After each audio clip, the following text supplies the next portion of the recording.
마약 관련 소식입니다. 네, 이게 마약이 우리나라에서 뭐 마약 청정국 얘기도 있었고 맞아요. 좀 먼 얘기처럼 있었는데 갑자기 훅 온 느낌이긴 하거든요. 맞아요. 이게 마약 사범이 지금 굉장히 많이 늘었다고 하는데 그 실체를 좀 봐야 되는데 우선 통계를 좀 봐야 되겠죠. 네.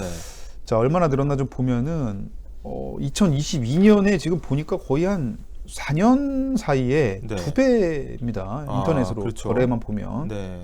게다가 이 쥐의 꼬리가 이제 들렸잖아요. 2022년에. 그러니까 어떻게 보면 2020년, 2021년을 겪으면서 평탄하다가 갑자기 확 올라간 걸로 좀 볼 수가 있죠. 네. 그리고 지금 다크웹 사이트를 통해서는 거의 몇 배입니까? 이거 거의 10배 네. 이상, 한 12배 가까이 급증한 모습을 보여주고 있는데 네. 다크웹이 뭔지는 저희가 잠시 후에 좀 설명을 드리고 아무튼 늘었다. 네.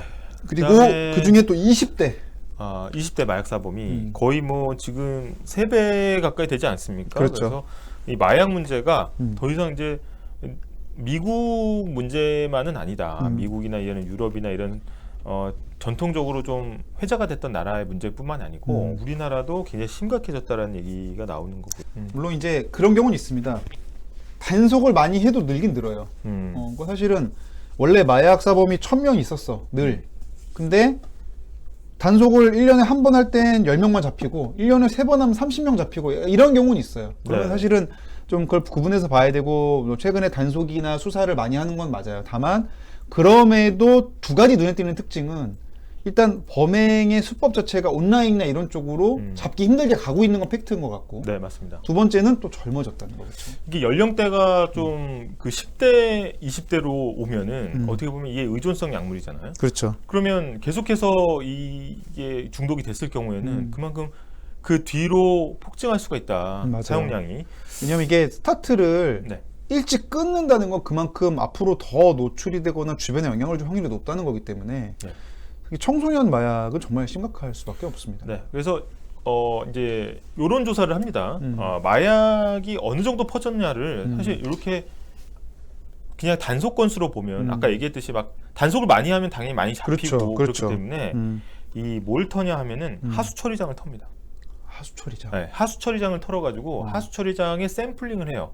각 지역별로. 음. 그 다음에 하수 처리장에서의 마약류 성분을 검출해냅니다. 그럼 그 비율은 뭐냐면 사실은 통계적으로 이게 풀링이 된 거잖아요. 그렇죠. 그러니까 그 지역에서 단속이 많건 적건 간에 어떻게 보면 하수로 흘러나오는 마약량이 늘었다는 거는 그만큼 한 사람이 많다는 건데. 하고 배출이 되니까 어쨌든. 그렇죠. 그래서 여기에 2020년에 이어서 2021년에는 거의 모든 하수 처리장에서 그 필로폰 성분이 나왔다는 겁니다. 게다가 엑스터시든 뭐 21개소, 뭐 암페타민은 17개소, 코카인도 4개소. 그러니까 이걸 보면 이게 그냥 단속이 많아진 거라기보다는 계속해서 이게 좀 일반화돼가는 퍼져가는 느낌 아니냐라는 거고. 게다가 이게 유통도 굉장히 중요한 문제잖아요. 근데 10명 중 7명이 텔레그램을 이용해서 상대적으로 보안이 뭐 뛰어나다는 텔레그램을 이용해서 거래를 한다고 합니다. 저도 이제 취재를 한 적이 있는데 이제 텔레그램을 이용하고 은어를 써요. 은어를 쓰고 그리고 비트코인으로 주로 거래를 합니다. 그렇다 보니까 자금 추적도 어렵고 대화 추적도 어렵고 그게 좀 맹점이고 어려운 점인데 마중물림, 마약김밥, 코카인 댄스, 경각심 무너질 거라 생각 들었죠. 그러니까 마약이란 말을 좀 이렇게 농담 내지는 좀 희화화해서 쓰는 것도 좀 경계하자는 말씀이신데 저도 좀 반성을 합니다. 저도 딩딩대학에 좀 마약 같은 콘텐츠라고 말했던 적이 있거든요. 방송할 때 지나가는 말로. 근데 저희는 근데 우리 콘텐츠의 중독성을 강조하면서 이렇게 웃자고 한 건데 사실 그런 표현도 마중물림 말대로 신중할 필요 있겠다 생각도 들고요. 망고트리님이 점점 더 구하기 쉬워지는 것 같습니다. 특히 이제 10대가 늘었다는 데 주목을 해보면 10대 같은 경우에는 학생 신분인데 그렇죠. 대부분 그런 경우에 중고생들까지도 쉽게 구할 수 있다라는 거는 어떻게 보면 멀리 퍼졌다는 거고 유통에 있어서는 지금 굉장히 오염이 됐다는 거죠. 그러니까 중고생이 산다는 건 일단 가격도 접근 가능하다는 건데 이게 지금 가격표 올라온 거 아니겠습니까? 지금 이게 뭐죠 이게? 그러니까 일단은 이런 마약들이 공공연하게 매대에 올라와 있다는 게 일단 다크웹에 여기 보면은 7만 원이에요. 7만 원. 그 7만 원이면은 막 아주 막 접근 못할 금액이 아니잖아요. 학생들도 좀 그 다음 사진 한번 보시죠. 이 다음 사진 보면은 이제 그 마약 거래 사이트를 캡처해 놓은 겁니다. 근데 여기 보면 뭐라고 나와 있냐면 품질은 걱정하지 마라. 100g 단위로 내가 팔겠다. 해서 바로 뭐 서울 시내에서 뭐 이렇게 드린다. 가격표에 보면은 BTC라고 돼 있습니다. 이게 네. 비트코인을 의미하는 거고 추적이 불가능하게 하려고 그런 거죠. 다 이렇게 네. 가상 자산으로 거래가 되고 있습니다. 연경 기자 다크웹 취재한 적 있잖아요. 이게 제가 사실은 몇 년 전입니까, 이게 이거? 지금 7년 전이에요. 다크웹은 중앙의 통제를 받지 않고 네. 개개인의 컴퓨터가 서버 역할을 이거 한다고 쓰리샷 합니다. 되게 웃긴다 이거 네, 지금. 네. 개개인의 서버가 이제 서버 역할을 해서 접속 흔적이 남지가 않아요. 제가 그때 권총을 구매를 해봤어요. 실제 직접. 와요? 진짜 와요. 아니 배송을 안 눌렀지. 근데 구매 절차까지 딱 들어가면은 이제 코인으로 그때부터 이미 7년 전에 코인 결제하라고 나와요. 지금 이 비트코인이 뭐 탈중앙화다, 뭐 가상자산이다, 뭐 각광받는 영역도 분명히 있지만은 이렇게 어두운 용도로도 많이 쓰이는 것도 엄연한 또 사실이라는 거. 근데 사실 이렇게 유통이 계속 되면서 아까 얘기했듯이 10대한테도 계속 파고든다는 건데 이게 가장 큰 문제는 뭐냐면은 처음에는 약으로 시작해요. 처방약. 약. 네. 처방약을 받습니다. 우울증이나 이런 것들 때문에 항우울제나 이런 것들을 의사 처방해서 받는데 그게 점점 의존성이 생기면서 마약에 빠져드는 그런 형태가 되고 심지어는 이제 다이어트. 예를 들어서 내가 한 5kg 정도 더 빼고 싶은데 약을 먹는다. 미용이나 뭐 이런. 네, 그랬을 경우에 이 약에 손대는 사람이 되게 많다. 이게 아까 제가 말씀드렸던 그 나비약이라는 거거든요. 이게 마약 성분이 있는 다이어트 약을 10대들이 구매를 한 건데 일단 SNS에 사진을 찍어 올릴 때 되게 좀 마른 빼빼 마른 몸매에 대해서 어떻게 보면 이렇게 그렇지. 이제 그런 거를 선망을 하다 보니까 갑자기 살을 빼기가 어렵잖아요. 그래서 이런 약품을 구입하다 보면 자연스럽게 마약으로 빠져들게 되는 더 강한 자극을 찾게 되는. 네, 그래서 이게 처음에는 약을 이제 병원에서 처방을 받았잖아요. 그러면 의존성이 생긴 다음에 병원에 가면 뭐라고 합니까?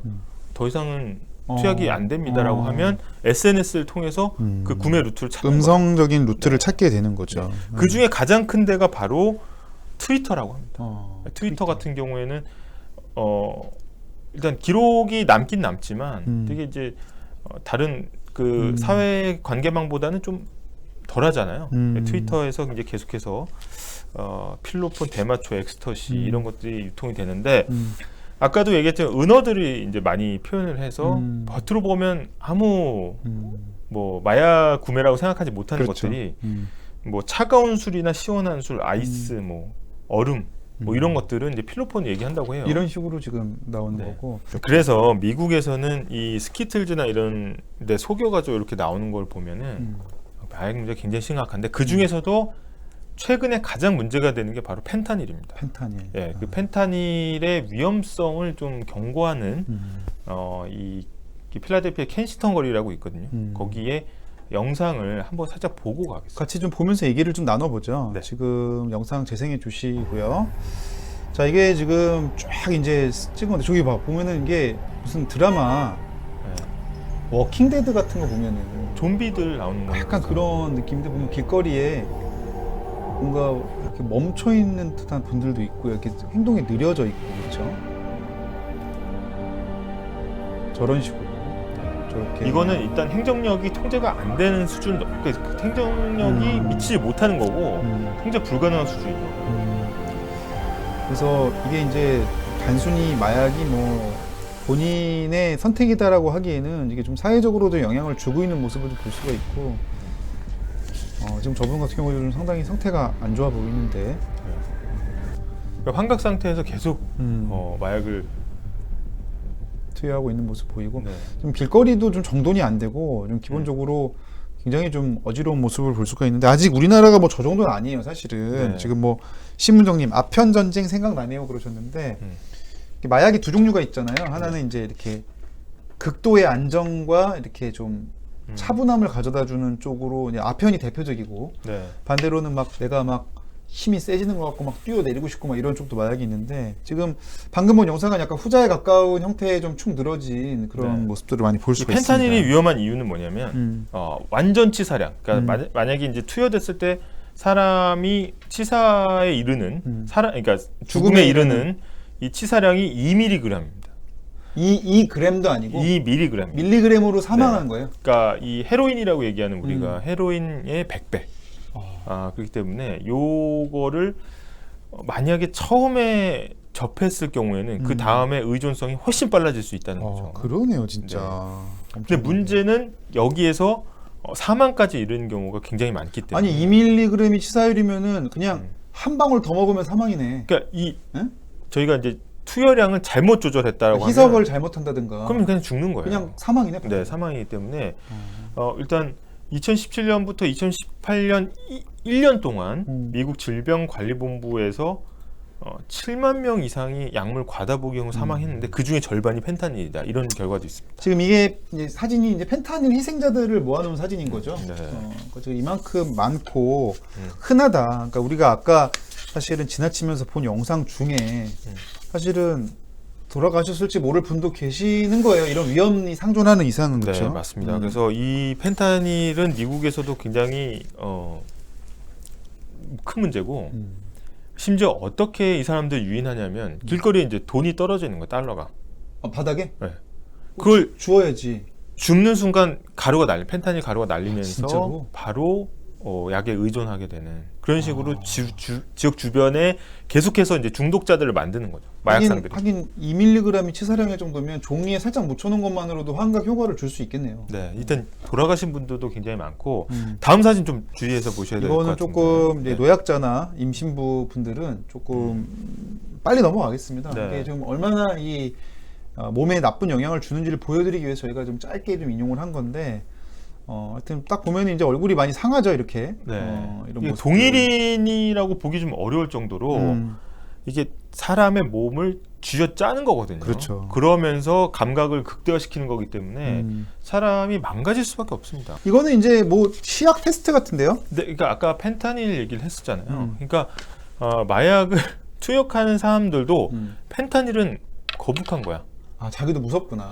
죽을 수 있잖아요. 치사량이. 그러니까 클럽 갈 때 이 펜타닐 진단 시스템 시약을 가져가는 거예요. 그래서 실제로 이게 그러니까 뭐 마약이라는 게 뭐 경하고 중하고 이런 게 없겠지만 그렇죠. 예를 들어서 마리화나나 이런 걸 할 때 혹시나 마약상들이 거기에 펜타닐을 섞었을지 모르기 때문에 펜타닐 진단 시약을 이렇게 가져간다는 거예요. 하나에 뭐 $1 정도 된다는데 테스터네, 테스터죠. 그래서 여기에서 펜타닐이 안 나오면 안심하고 마약을 하고 나오면 뭐 안 하고 이렇게까지 한다는. 그러니까 여기 이제 밀수를 이렇게 하는 거죠. 그러니까 펜타닐 같은 경우는 되게 알약 형태나 가루 형태이기 때문에 작으니까 어디든지 다 들어갈 수가 있고. 아니 이거 어린이들 노출되면 어떡합니까 이러다가. 그렇죠. 근데 만약에 우리가 석연치 않은 외부 포장으로 막 쌓여 있는 무슨 검은색 박스 이런 건 뒤져보잖아요. 그렇죠. 근데 이건 뒤져봅니까? 그러니까 예를 들어서 상대적으로 볼 때 당연히 이것도 뒤져볼 수는 있겠죠. 샘플링 할 때. 그치. 그런데 레고니까 마약 검사 한번 해볼까? 이러지는 않는단 말이에요. 그러니까 그런 틈을 파고들고 지금 아까 스키틀즈에서도 있었고 그렇죠. 이 레고처럼 이제 유통망을 확대하면서 지금 가고 있다. 그리고 이 손흥민 선수로 유명한 이제 토트넘 호스퍼 경기장 화장실에서도 마약 흔적이 발견되는. 그러니까 지금 화장실 10곳 중에 8곳 프리미어 주말에 이제 경기를 하면은 그렇죠. 거의 한 80% 화장실에서 마약이 검출이 된다는 거예요. 그 얘기는 뭐냐?